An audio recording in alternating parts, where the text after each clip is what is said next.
So we're going to talk about a little part of our journey that we've never really mentioned before. Some of the struggles that we faced while coming to the country. Don't forget to like, share, and subscribe.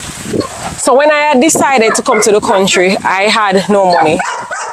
At that time, we heard about this land. It's 2020, but I wasn't sure what I was going to do. But I said, okay, I'm going to start looking for a place to rent. So I said, I'm going to rent. Yes, yes.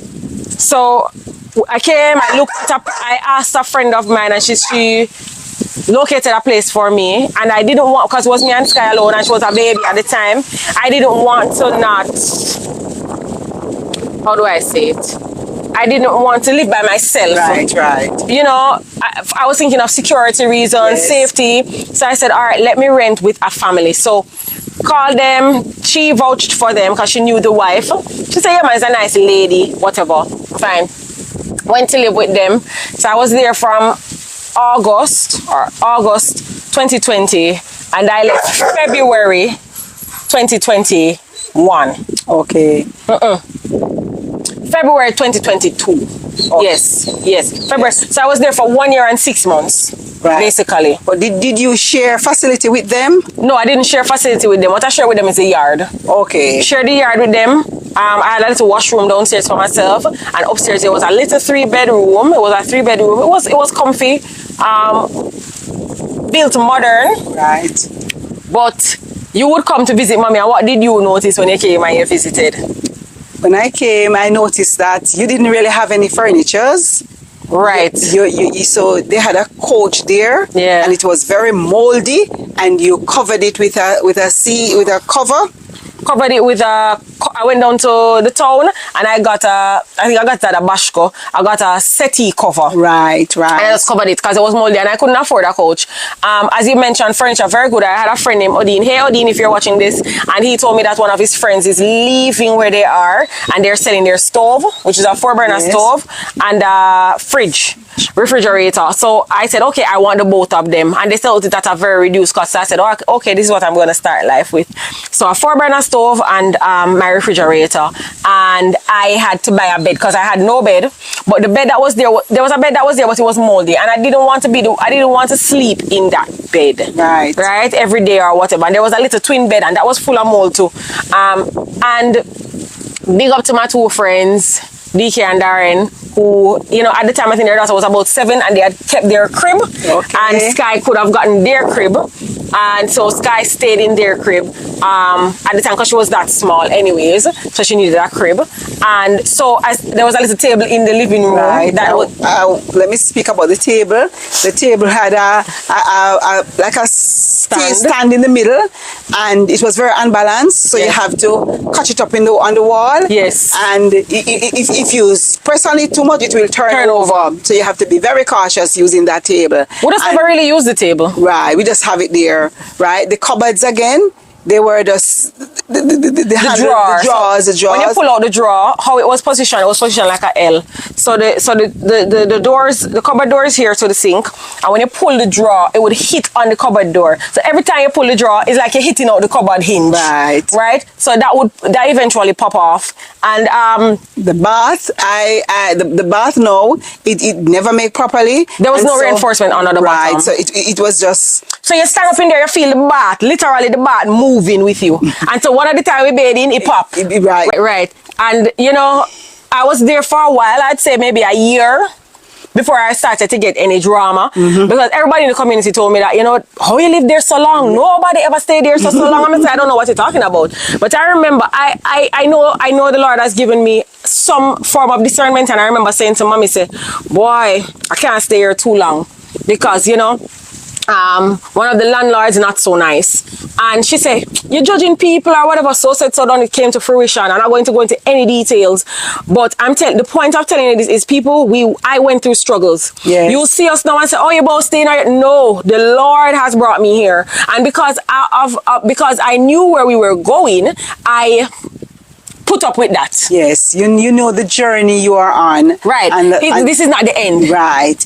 Because there are times when I was really sorry for you, and you know, I really want to ask to be there for you, to be support. So we try and come down regularly so we can be a tower of strength for her, because at that time Shian was abroad and he was studying and she wasn't working, so it was really challenging, you know. So you would come almost every week. Daddy, there was a point when Daddy was coming every weekend, right? And even to relieve the sitter. Yes, and even my in-laws would come very often too. So I would have that support on a weekend, because by this time I'm working. Right, I'm working on the right. weekends, you know. So it wasn't easy at all. But I had the moldy couch. Yes. Refrigerator sweating up there, right? It's not even so great, it's sweating.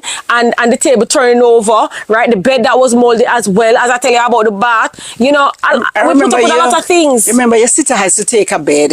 You have to put in the other room. So she could sleep on. So she had a bed and she brought it there and she slept on it, because I just didn't want anybody to sleep on that moldy bed for a long time, right? And so there are situations that are not going to be ideal, but once you're going to the end, right. Once you see you have the end in sight, and then now, you know, something happened and my landlord gave me a long bill.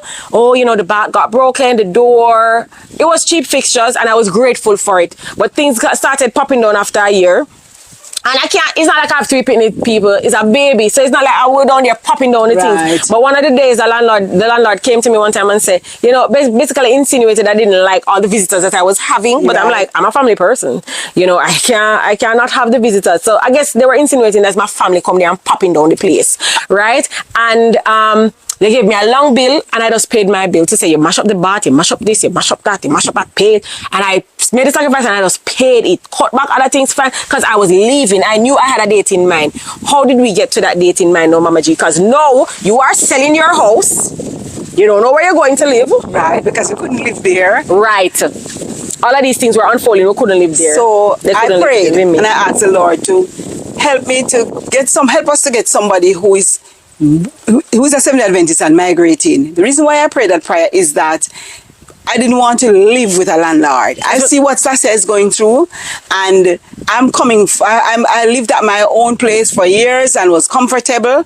Yep. And I didn't want to go and live with a landlord. Yep. No, you know. Definitely. And also we could not afford. We heard about places, but they were very expensive. Man. Especially in the near to the town or whatever it was. But remember, expensive. say also you remember, right? That was a part of it. So near to the town, and where I try to go country living, so we never walk near to the town. Right. And then remember that when we look at places, we look and we say, you have lived with landlord before.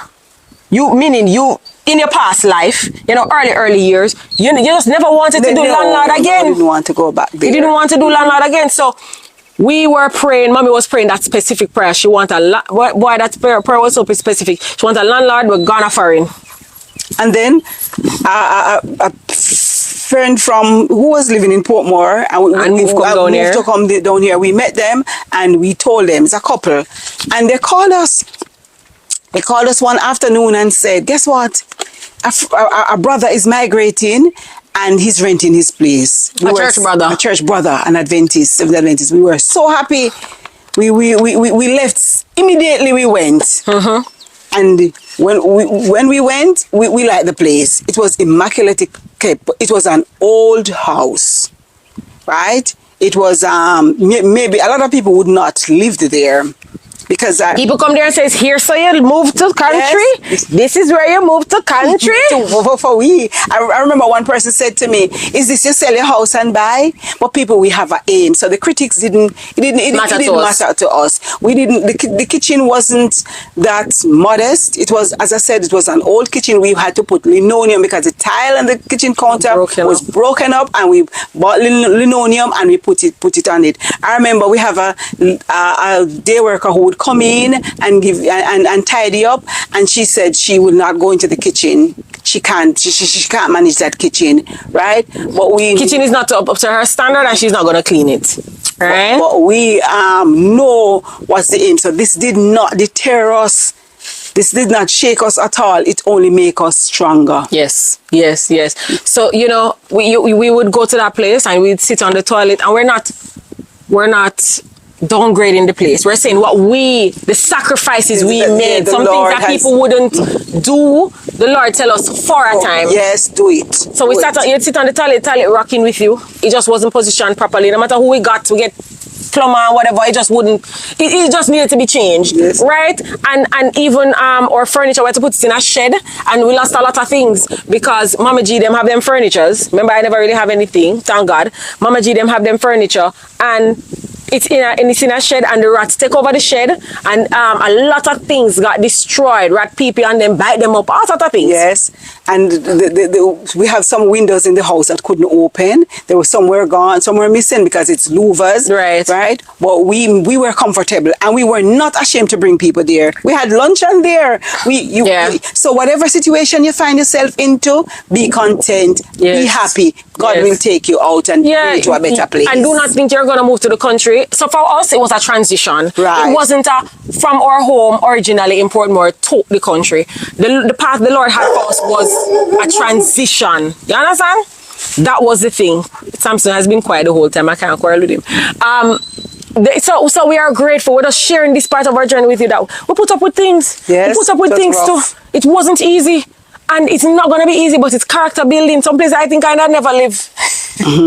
I go and live there, you know. So God is good. God be praised. And that community that we went to, the people then wasn't as welcoming, friendly, or warm.